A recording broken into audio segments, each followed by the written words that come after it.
With its own dedicated fromagerie, microbrewery and Michelin-caliber restaurant, it might be easy to forget you have come to watch the football when you are reclining in one of the premium lounges of Tottenham Hotspur's new £750 million stadium.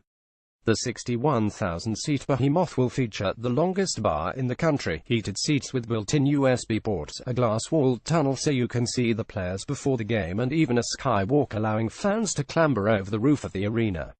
It will be the most technically advanced stadium in the world, says Christopher Lee, an architect with Populous, the sports and entertainment giant behind the design of the new look White Hart Lane. It has to provide a reason for people to get off the sofas and leave the 50-inch flat-screen TVs. His home entertainment systems become ever more elaborate, allowing fans to watch the action from every conceivable angle in ultra-high definition. The conventional football stadium is having to up its game to lure people from the comfort of their homes. The promise of a pie, a pint and a good sing-song in the stands just is not enough. Sim racing, robots and holograms, how technology is changing sport. Video people expect more from the experience and they're willing to pay for it, says Lee.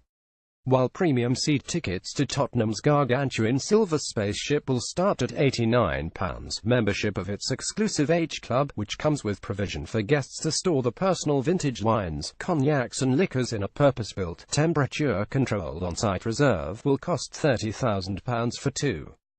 That's the price you must pay for enjoying a plate of specially sourced half-time cheese. Besides the fancy catering, the football pitch itself has to work a lot harder, too.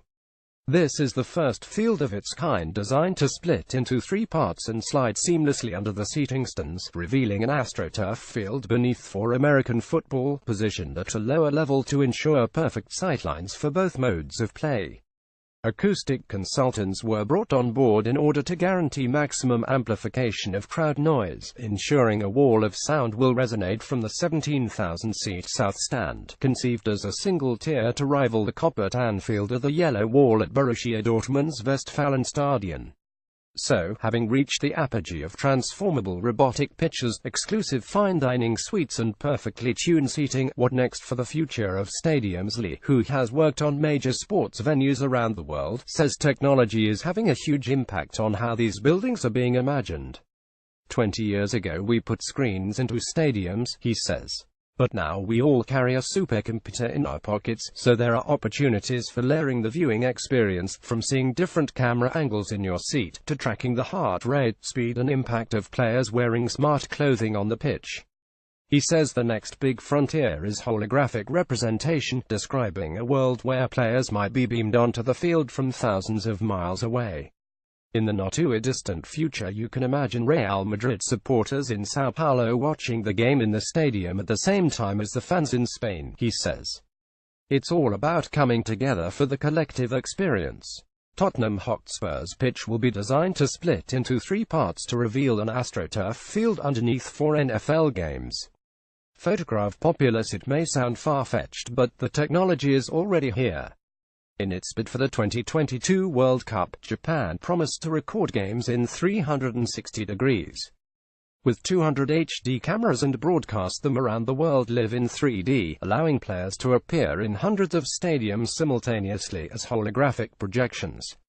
Microphones embedded below the pitch would have recorded every ball kick and tackle whimper, adding to the sense of realism.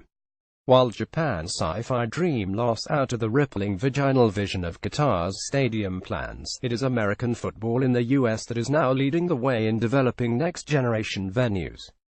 Given the eye-watering sums generated from the sale of TV rights with deals worth $27 billion, each team in the National Football League is desperately trying to build bigger video screens and provide faster in-seat Wi-Fi than the next, even if most fans will never have the chance to experience it in person.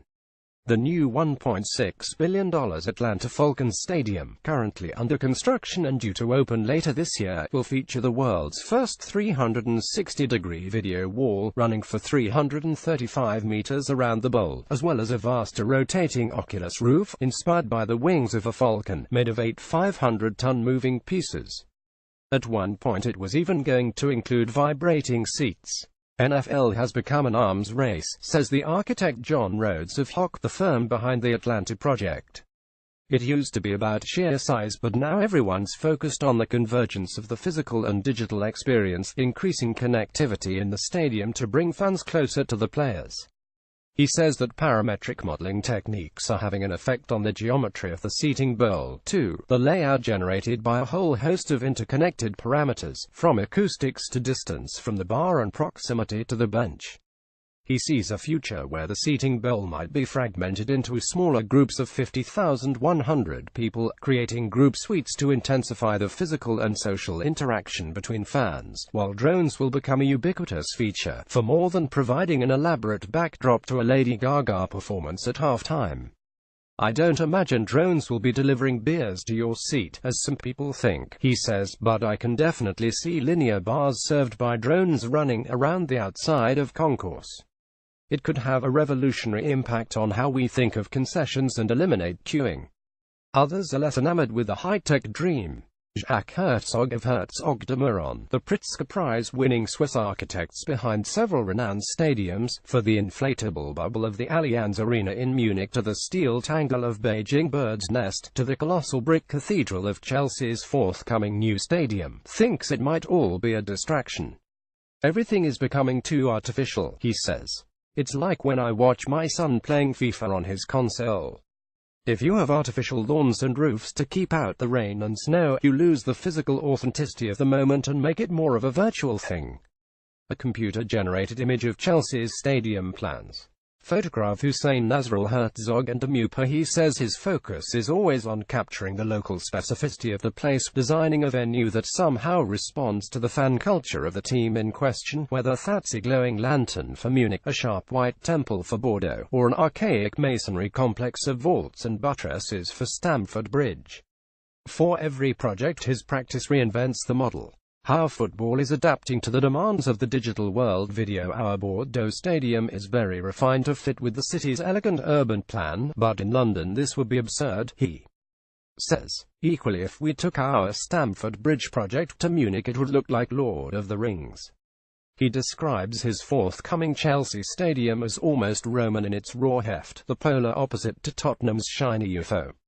Above all, he adds, both football and architecture need to keep that sense of the real. The smell of the grass, the proximity of the players to the fans. People come to watch games to have all of the senses stimulated. That's what architecture must amplify. Main image shows a holographic stadium by Populous. This article was amended on the 19th of June 2017. An earlier version said the new stadium's restaurant was Michelin-starred. This has been changed to Michelin caliber.